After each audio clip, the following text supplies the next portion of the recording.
know, we're all looking at our phones, watching ScoMo's latest press conferences, reading everything we can all about COVID, but don't worry about that because we've got you covered.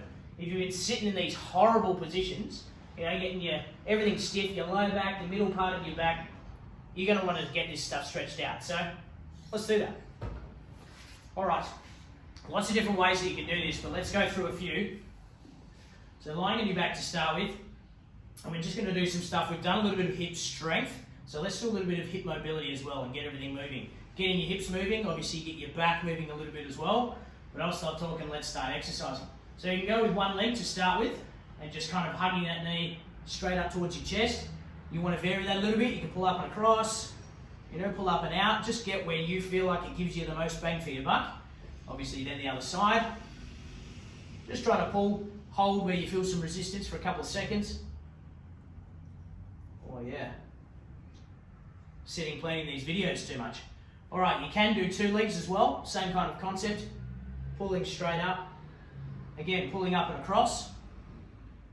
Or even pulling around in a bit of a circle. Just getting everything moving really nicely. And again, I like to tell people maybe, you know, 10 to 20 repetitions of these. Round both ways. Whether you do a single leg or two legs at a time, no worries. So lots of different stuff to get all of that stuff moving. Really nice one to get your low back moving is a bit of the bow and arrows or archer type exercise. And if you are going to do this, I'd probably suggest that you use a pillow.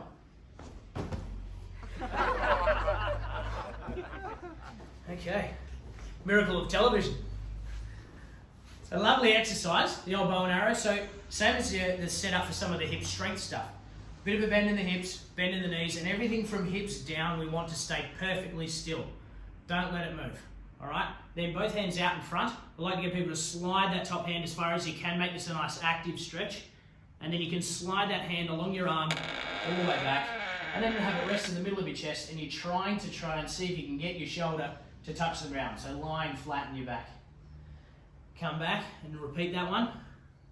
So you can do that this way, particularly if you've got a susceptible shoulder and you don't want to flare that one up, because this keeps your shoulder in relatively small ranges of motion, so you're not going to aggravate it. But you can, if you want to, reach out and then make it a big active arc with your arm. And again, same thing, trying to hold at the end. Couple of seconds, I like to sometimes tell people take a big deep breath in and then out and really relax into that stretch. See if you can get a little bit more movement each time. Let's do one more of those. So you slide out, big arc with the arm, active wide arc, and hold for a couple of seconds. You can then at the end, once you've done 10 on this side, straighten the top leg out across in front. Again, makes that a little bit heavier. It can pull your pelvis around a little bit further and just aid and give you a bit more stretch. You can try to, again, vary that by bringing the leg either further up, further back down, or even then move the arm further up this way and really try and see if you can open it out. Just see what you feel. And obviously with those ones, if they're single leg ones, do the variation on the other leg. But if it's like this one on your side, roll over the other side and repeat the dose. We're getting you strong, we're keeping you mobile, we've got you covered. See you next time.